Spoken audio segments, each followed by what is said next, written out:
तो आज अपना कल वाला ही चैप्टर कंटिन्यूशन में चलेगा। कल अपन पढ़ रहे थे क्या, ड्रिलिंग मशीन के बारे में। अपन ने कल different type of drilling machine के बारे में पढ़ा था।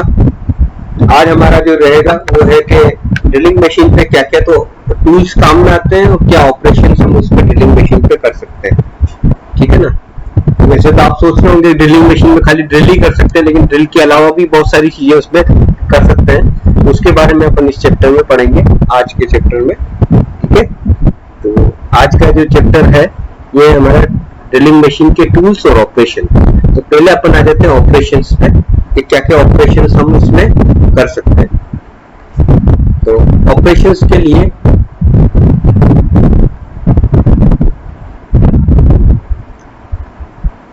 ऑपरेशंस की ये लिस्ट मैंने क्या लिखी है, करीब 8-9 ऑपरेशंस अपन कर सकते हैं इस पे ड्रिलिंग मशीन पे। इनके अलग अलग नाम है। तो सबसे पहला ऑपरेशन है ड्रिलिंग है, फिर है रीमिंग है, फिर बोरिंग है, फिर काउंटर सिंकिंग है, काउंटर बोरिंग है, काउंटर सिंकिंग है, स्पॉट फेसिंग है, टैपिंग है, लैपिंग है और ट्री पैलिंग। इस तरह से ये करीब 8-9 ऑपरेशंस है जो हम ड्रिलिंग मशीन पे हम कर सकते हैं। तो सबसे पहला ऑपरेशन जो है, जो मेन ऑपरेशन है हमारा, वो क्या है, ड्रिलिंग। ठीक है ना। तो ड्रिलिंग क्या कि आप जैसे जानते हो, ड्रिलिंग का मतलब क्या होता है, कोई भी सिलिंड्रिकल होल करना, कोई भी सिलिंड्रिकल होल करना किसी भी मेटल या मटेरियल को रिमूव करके हुए और उसको ड्रिल करते हुए। इसमें क्या है कि आपकी ड्रिल बिट होती है, वो हाई स्पीड पे घूमती है और उसको कट करके इस तरह से ये दिखाया गया है कि ये ड्रिल बिट है, इस तरह से अंदर हम होल करते हैं। तो एक चीज है operation of producing cylindrical hole. ठीक है ना। Before drilling the centre of hole is located on the workpiece. इससे पहले हम क्या करते हैं, जैसे होल करने से पहले हम क्या करते हैं कि जो भी वर्कपीस है हमारा, वर्कपीस में थोड़ा सा आपको बना के बता देते कि मार्किंग कैसे, जैसे यही वाला जो डायग्राम इसमें बना हुआ है,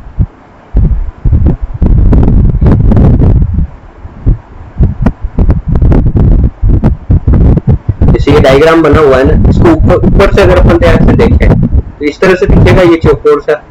अब माना कि हमारे को इस पॉइंट पे मान लो ड्रिल करना है, हम क्या करेंगे, बेसिकली मार्किंग करेंगे यहाँ पे बिल्कुल इसके, और इसका सेंटर मार्क करेंगे कि यहाँ पे ये सेंटर है। ठीक है। जब ये सेंटर आ जाए तो ये सेंटर आएगा, फिर हमारे को इस सेंटर को पहले मार्क करना पड़ेगा ताकि तभी हम एग्जैक्ट किस जगह सेंटर मतलब इसको करना है उसको कर दे। तो फिर जब ये सेंटर हमने मार्किंग कर दी तो इसके बाद क्या करते हैं हम, ये पंच होती है एक, पंच होती है, आपने देखा होगा ये इस तरह से पंच नाम है।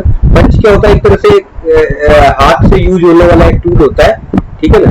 उसको हम यहाँ पे इस पे सेंटर को मार्क कर देते हैं ताकि हम ड्रिल को जब वहाँ लोकेट करें तो एग्जैक्ट उसी पोजीशन पे लोकेट कर रहे हैं। हम क्या करते हैं बेसिकली इस ऑपरेशन में, इस वर्क पीस को तो टेबल पे अच्छी तरह से टाइट कर देंगे और उसके बाद जो हमने ये पोजीशन मार्क की उसको लगा के इस ड्रिल को यहाँ पे हाथ से पहले चलाएंगे नहीं, इसको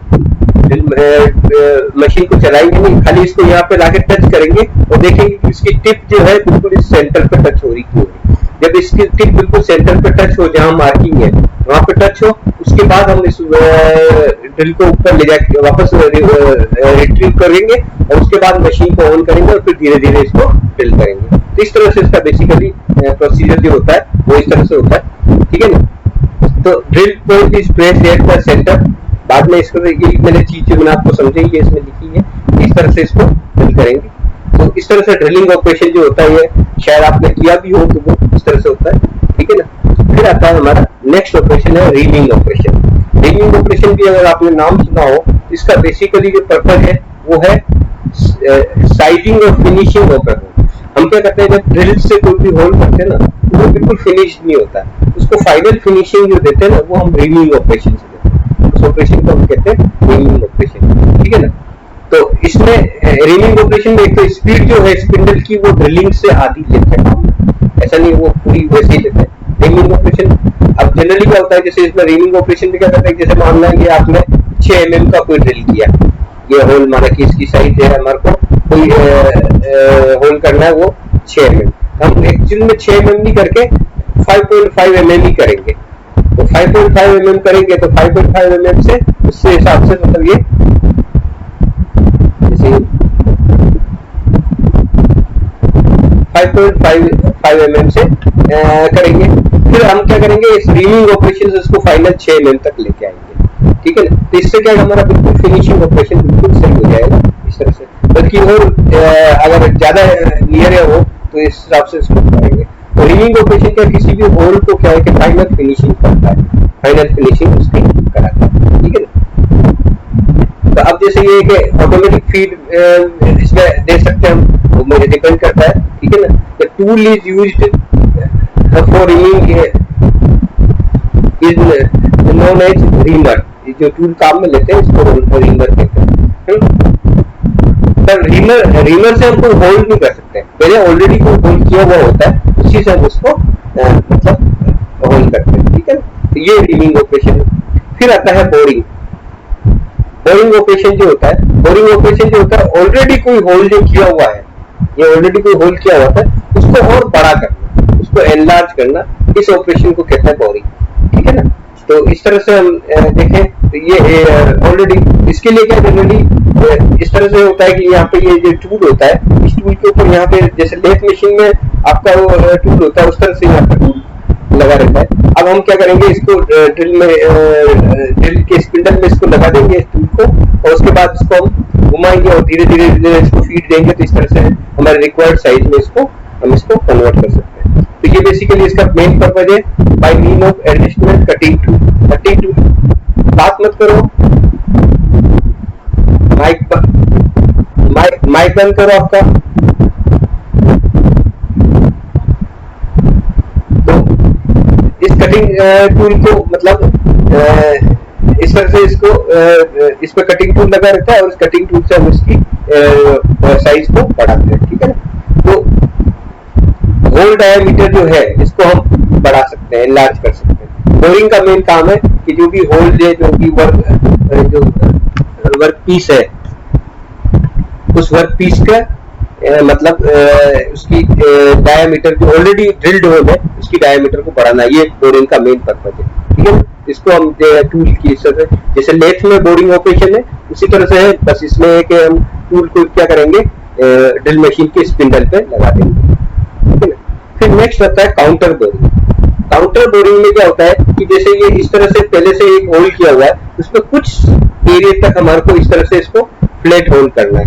इसके लिए कई बार क्या किसी बोल्ट या हम चाहते हैं कि बोल्ट वगैरह जो बाहर की तरफ ही वो अंदर की तरफ ही लगे, तो उस तरह का अगर कोई सिचुएशन हो तो उसके लिए हम ये काउंटर बोरिंग काम में लेते हैं। जैसे ये आपको ये डायग्राम में दिखाया गया है, ये डायग्राम देखेंगे, होल तो ये रहा आपका, लेकिन ये बाहर की तरफ जो है, ये बाहर की तरफ आपने ये इसको काउंटर बोरिंग किया, ताकि आप कोई भी स्क्रू या नट इसमें लगाओगे तो ये उसके इसके अंदर आ जाएगा और बाहर की सरफेस हमारे को प्लेन दिखेगी। तो इस तरह से कोई अगर रोटेटिंग पार्ट वगैरह है तो वहाँ पे एक्सीडेंट के चांसेस कम है, क्योंकि अगर कोई बाहर बोल्ट वगैरह निकला हुआ रहता है तो वो किसी को चोट पहुंचा सकता है। इस तरह की चीजें वहाँ पे काम आती है।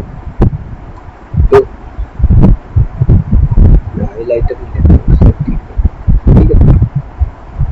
This necessary some cases of accommodated head of bolt और पिन वगैरह इनको करने का काम आता है। Tool is for counter boring is called counter bore. ये जो टूल काम आता है इसको हम काउंटर बोर कहते हैं, ठीक है ना। The counter bore are made with the straight और टेपर्ड शेंक। ये टेपर्ड और स्ट्रेट शेंक हो सकते हैं, ये डिपेंड करता है आपको जो मशीन में लगाना है, उसके स्पिंडल में हमारे को फिट करना है तो टेपर, या इसकी जो पीछे की जो शेंक है, यहाँ की ये पीछे की जो सरफेस है, अगर ये टेपर है तो ये टेपर शेंक कहलाएगा, और स्ट्रेट है तो स्ट्रेट शेंक कहलाएगा, ठीक है। कटिंग के एजेस में भी स्ट्रेट और स्पाइरल। ये कटिंग एजेस जो है ना, ये स्ट्रेट भी हो सकती है और स्पाइरल भी हो सकती है, ठीक है ना। Tool is guided by pilot. ये आगे का जो पोर्शन है ये वाला, ये इसको पायलट बोलते हैं, गाइडेड करते हैं ताकि ये टूल बिल्कुल सेंटर में उस होल के चलता रहे, और ये बाहर का जो होल बने बिल्कुल उससे कोसेंट्रिक बने, इस अंदर वाले होल से उसके सेंटर से इसका सेंटर बिल्कुल मिलता हुआ है, इस तरह से बनाते हैं, ठीक है।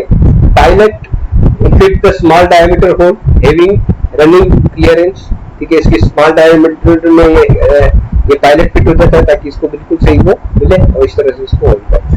इसमें जो कटिंग स्पीड रखते हैं वो 25% less than drilling machine. Drilling operation से इसकी लगभग 25% स्पीड कम रखते हैं, ठीक है ना। तो ये तो हो गया हमारा काउंटर बोरिंग। फिर आता है काउंटर सिंकिंग।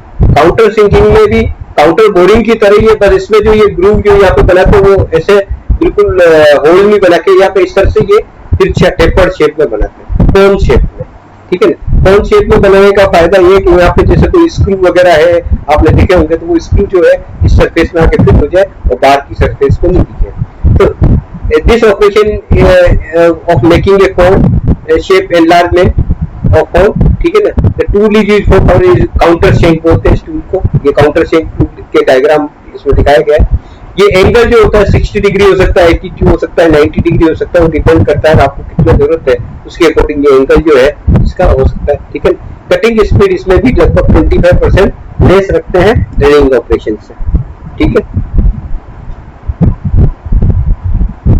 फिर आता है spot facing. Spot facing operation में क्या करते हैं कि अब जैसे हमारा कोई ये होल बना हुआ है, ये वाला ये होल बना हुआ, तो इसके बाहर कई बार हम गैस्केट लगाते हैं ताकि कोई लीकेज वगैरह नहीं हो, ठीक है ना। तो कोई गैस्केट वगैरह या इस तरह की चीज लगानी है तो उसको लगाने के लिए बिल्कुल यहाँ की सरफेस का प्लेट होनी चाहिए, ताकि कोई जैसे अंदर मान लो आपने कोई लिक्विड भरा, हाई प्रेशर पर लिक्विड भरा या गैस भरी है, तो उसको बिल्कुल इस तरह से टाइट करते हैं ताकि बाहर लीकेज नहीं हो। उसके लिए यहाँ की जो सरफेस है बिल्कुल स्मूथ होनी चाहिए।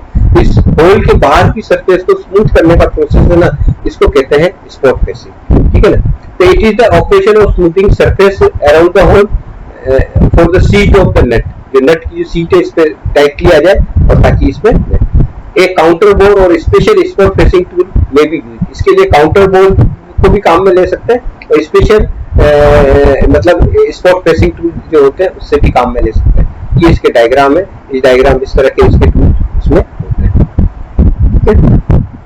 फिर आता है टेपिंग ऑपरेशन। टेपिंग ऑपरेशन क्या होता है कि जैसे आपने इसमें क्या होता है कि हम किसी भी होल के अंदर इंटरनल थ्रेड्स बनाते हैं, चूड़ियां बनाते हैं अंदर की तरफ। ये चूड़ियां बनाने का जो ऑपरेशन होता है उसको थ्रेड्स टेपिंग बोलते हैं। इस टेपिंग में क्या होता है, इस तरह का ये टेपिंग टूल होता है जो पहले से जो ड्रिल किया हुआ जो होल होता है उसके अंदर हम क्या करते हैं, इस टेपिंग को चलाते हैं। तो ये क्या, इसको तो लगा देंगे ड्रिल मशीन पे और ड्रिल की स्पिंडल को लगा देंगे और फिर ये जोक को लगा के उसको बिल्कुल सेंटर करके और इसको धीरे धीरे स्पीड काफी इसमें कम रखते हैं, ठीक है। और फिर इसको धीरे धीरे इसमें डालेंगे तो इसके अंदर क्या इस टेप के ऊपर थ्रेड्स बने होते हैं, वो थ्रेड इस वर्क पीस के ऊपर आ जाएंगे, ठीक है। फिर इसमें भी 3 स्टेप होती है। एक होता है कि शुरू में रफ बनाता है, फिर बाद में मीडियम बनाता है और फिर फिनिशिंग। तो 3 तरह की, एक ही साइज की 3 तरह की टेप्स जनरली काम में लेते हैं। शुरू में रफ होती है जिसमें क्या होता है ये टीथ जो होते हैं छोटे होते हैं थोड़ा, ताकि कम डेप्थ तक बने। फिर अगले में थोड़ा ज्यादा हो जाता है, फिर अगले में फाइनल फिनिशिंग हो जाता है। इस तरह से कंप्लीट थ्रेड्स इसमें चूड़ियां डालने का काम करते हैं। ये अगर ऑपरेशन शायद आपको फिटिंग में अगर हाथ से करवाया हो तो हो सकता है, फिटिंग ऑपरेशन फर्स्ट ईयर में अगर शायद किया हो आपने, ठीक है। टेप में भी considered as a bolt with accurate threads. Tap पे क्या होता है, एक्यूरेट थ्रेड्स होते हैं, तो इसको हम जब अंदर चलाएंगे तो होल के अंदर थ्रेड्स बन जाएंगे, तो इंटरनल थ्रेड इस तरह से बन जाते हैं। When the tape is screwed into the hole, it removes metal and cut internal thread. ये internal thread इस तरह से बनाता है, ये कहलाता है टेपिंग, ठीक है। फिर आता है लेपिंग। लेपिंग जो है बेसिकली, लेपिंग की जो ऑपरेशन है बेसिकली साइजिंग और फिनिशिंग के स्मॉल डायमीटर, जो स्मॉल डायमीटर के जो होल होते हैं उनको प्रॉपर साइज में करना और बिल्कुल स्मूथ करना, फिनिश करना। लेपिंग ऑपरेशन में क्या करता है, बिल्कुल इसको स्मूथ कर देते हैं कि उसकी सरफेस बिल्कुल चमकती हुई नजर आए, बिल्कुल अच्छा होती है। वो कहीं किसी पर्टिकुलर जगह अगर हमको जरूरत है इस तरह की हमारे को ऑपरेशन करना है तो वो करते हैं। तो already harden by the removing small amount of material. इसमें क्या होता है, मटेरियल बहुत कम अमाउंट में हम रिमूव करते हैं ताकि क्या है कि और सरफेस जो है फिनिश वो बहुत अच्छी आती है, ठीक है। The copper head laps are commonly used. इसके लिए जनरली कॉपर हेड्स यूज लेते हैं। Lap fits in the hole and it moves up and down चलेगी और रोटेट भी होगी, ठीक है, ताकि ये उसको बिल्कुल होल को बिल्कुल स्मूथ कर दे। जैसे अपन ग्राइंडिंग करते हैं तो ग्राइंडिंग करने के बाद उसको और स्मूथ करना है तो छोटे बारीक दाने वाले ग्राइंडिंग व्हील लगाएंगे, फिर उससे बारीक लगाएंगे और उसके बाद उसको बिल्कुल स्मूथ करेंगे। तो इस तरह से वो बफिंग ऑपरेशन और ये करके हम बिल्कुल स्मूथ जैसे बाहर की तरफ करते हैं वैसे ये काम उसके अंदर की तरफ हम इस लेपिंग टूल से कर सकते हैं। स्मूथ सरफेस अगर कहीं जनरेट करनी है तो वहां पर हम इसको करते हैं। फिर आता है एक बहुत ही इंपॉर्टेंट ऑपरेशन जिसको कहते हैं ट्री पेनिंग। ट्री पेनिंग का मतलब होता है जैसे मान लो एक मैं यहाँ पे बनाता हूँ, मैं एक मिनट,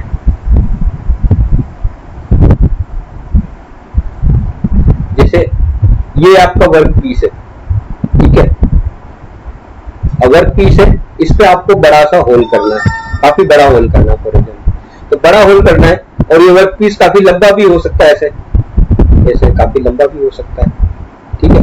तो अब इतना जो मटेरियल है हम होल करेंगे इतनी बड़ी ड्रिल लेके, तो क्या होगा कि आपका इतना मटेरियल वेस्ट हो जाएगा।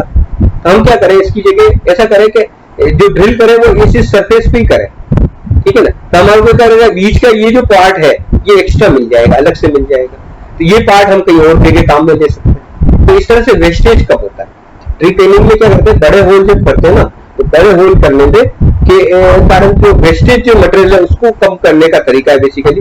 इसमें क्या करते हैं कि बस यही है कि इस तरह से ये टूल होता है हमारा। तो अब क्या है, ये जैसे ये बड़ा सा पीस है, आपने डायग्राम में दिख रहा होगा ये वाला, तो अंदर इतना बड़ा होल किया, इतना बड़ा होल किया तो इतना मटेरियल हमारा वेस्ट हो जाए। इसकी वजह हम क्या करेंगे, ट्री पेनिंग टूल लेंगे जो क्या किनार किनार पे ही काटता जाए, बिल्कुल ये सेंटर से ही नहीं कट करे, किनार किनार पे काटता हो। इससे काटने से क्या होगा कि मतलब ये इतना पीस ये हमारे को अंदर का बाहर मिल गया, अब इस पीस को हम कहीं और जगह काम में ले सकते हैं। इस तरह से हमारे को क्या मटेरियल का वेस्टेज बचता है। तो इस तरह के ऑपरेशन को हम कहते हैं ट्री पेनिंग ऑपरेशन। तो ये इस तरह से 8 या 9 ऑपरेशन जो है ये आपको मैंने बताया, ये ऑपरेशन जनरली ड्रिलिंग मशीन के ऊपर किए जा सकते हैं।